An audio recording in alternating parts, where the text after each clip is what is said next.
There are four main processes in Volta Create. Once you know how to do these four things, you know just about everything there is to build a custom world and perform in it. We've included a fifth section about advanced ways to use Volta as well, though. So those processes are adding visual sources to 3D elements, using audio and MIDI to animate the 3D elements, different ways to put yourself into Volta, and then recording and streaming. And then we'll get to advanced ways to use Volta later. When you open Volta for the first time, you'll have the option to do a quick tour of the basics. It'll take about 2 minutes, and I highly recommend doing it so you can get a hands-on walkthrough of how Volta pulls audio and video into our 3D elements and lets you build them into worlds. We've recently made it easier to move, rotate, and scale 3D elements. When you click on an element, you'll see what's called a gizmo, and you can switch between position, scale, and rotation. To change the view of the world itself, you need to right-click if you're on Windows, or control-click on a Mac. And then you can shift and click to pan around laterally. Okay, visual sources and 3D elements. If you're starting from a blank world, you can start by adding elements, and that's Volta speak for 3D assets, to the world. Each of these elements can be moved, scaled, and rotated, and most of them can use any 2D media as a surface texture. And that means that you can wrap things like photos, videos, and even your webcam around the surface of an element. Once you have an element in the world, click on it in the left panel, and a panel on the right will appear with options to customize it. For most assets, if you click Add in the top right, you'll have the option to add a material, and it will give you the option to choose a visual source to wrap around that surface. To add a visual source, click on a box on the bottom left corner, and you'll be given an option to add multiple types of visual sources. So you can add individual photos, videos, whole folders of photos and videos, cameras, your webcam, and we support Siphon, Spout, and NDI. So if you want to use things like Touch Designer or Resolume as a source, you can do that. We also have our own basic graphic shaders.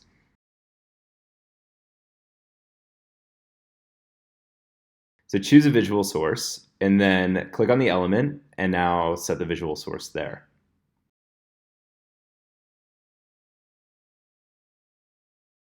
Audio and MIDI used to animate elements. Once you have an element with a visual source, you can make it react to any audio or MIDI source.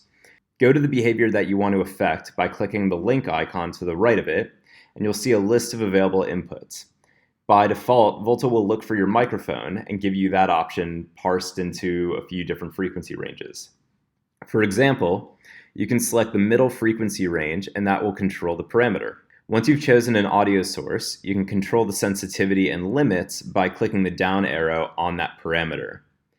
We have native support for Ableton and Traktor. If you want to use those, go to our tutorials page, and there's a tutorial there that will help you get set up. To use a MIDI controller, simply plug it into your computer, start moving dials and faders, and they will appear in the sources.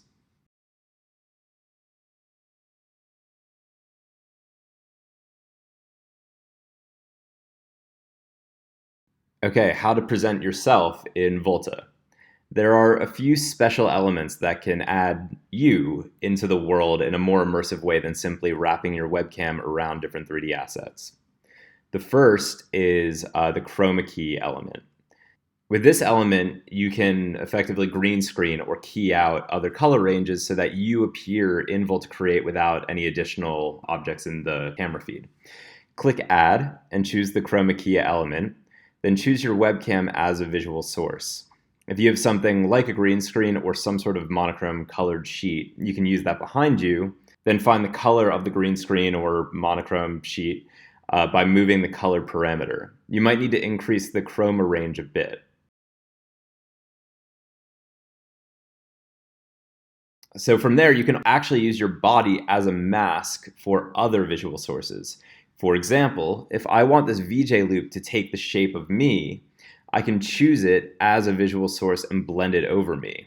It won't appear in the transparent area just on top of me. If you scroll further down, you'll actually find a few volumetric generative effects.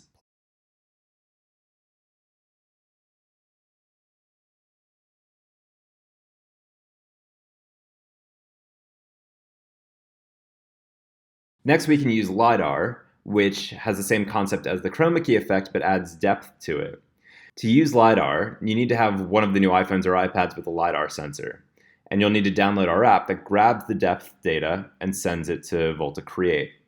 If you don't have an iPhone or an iPad with a LiDAR sensor, you can just skip this part. To do that, go to volta-xr.com/downloads on your iPhone or iPad and download it. This is still an experimental feature, so you'll need Test Flight, which is Apple's app that allows you to test other apps which are still in beta. Once you've downloaded our iOS app, make sure your phone and computer are on the same local network and open the app. Then go to Volta Create, go to Settings, and go to RCam. You should see your device here, then select it.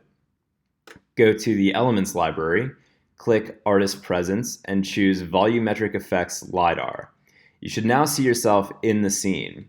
You can now not only use your device as a LiDAR scanner, but the virtual camera in the scene as well. So to do that, click on Control Camera, and the view in Volta will actually be controlled by your iPhone or your iPad. You'll probably have to play around with the depth sliders a bit to get the right amount of real-world depth in Volta, and separately to place yourself where you want to be relative to the elements in the world. Now scroll down and add some 3D filters on top of yourself.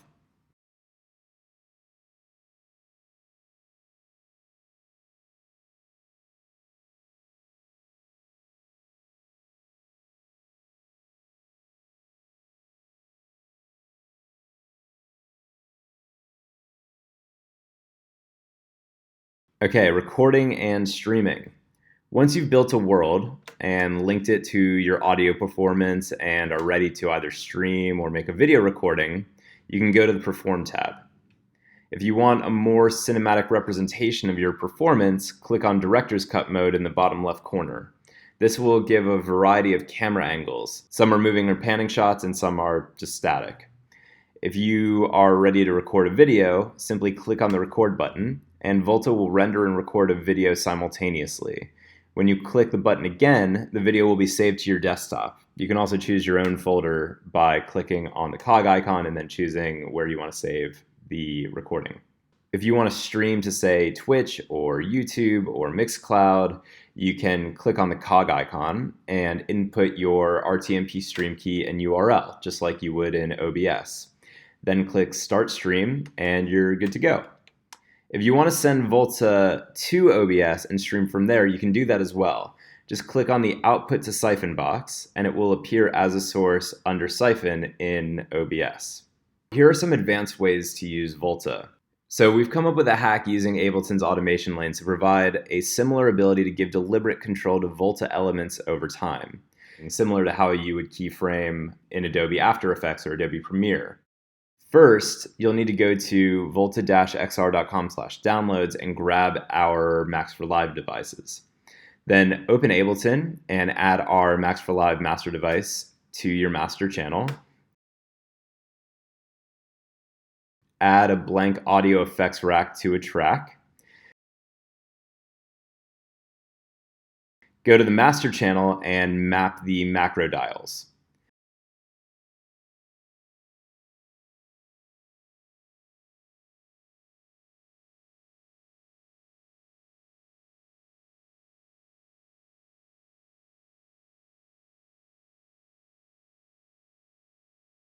From there, you can use Live View or Session View, go to the Audio Effects rack, choose each individual macro, and draw an automation lane to send changes over time to Volta.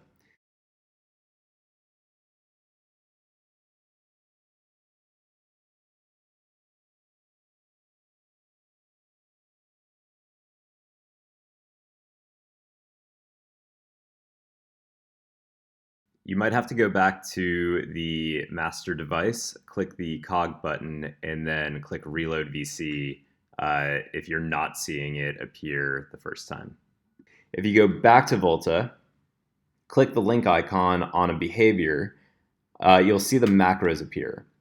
Choose a macro and press play in Ableton, and you will see the automation lanes controlling the behavior.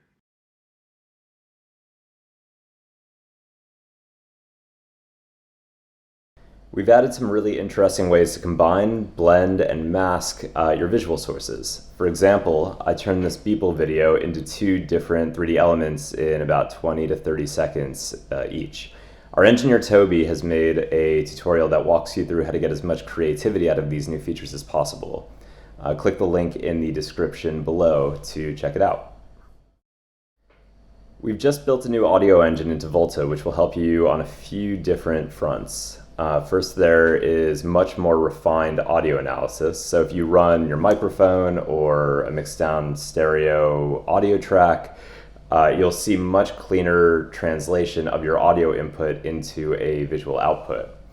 It also makes it way easier to route audio itself. If you have a Windows machine, you can choose loopback in the audio settings, and it will pull any audio that plays out of the speakers, even applications like Spotify, into Volta. If you're on a Mac, you'll still need to download a third-party application like Black Hole to route audio between applications like Ableton and Tractor. And unfortunately, there isn't a way to directly route desktop audio for now, but we are working on that.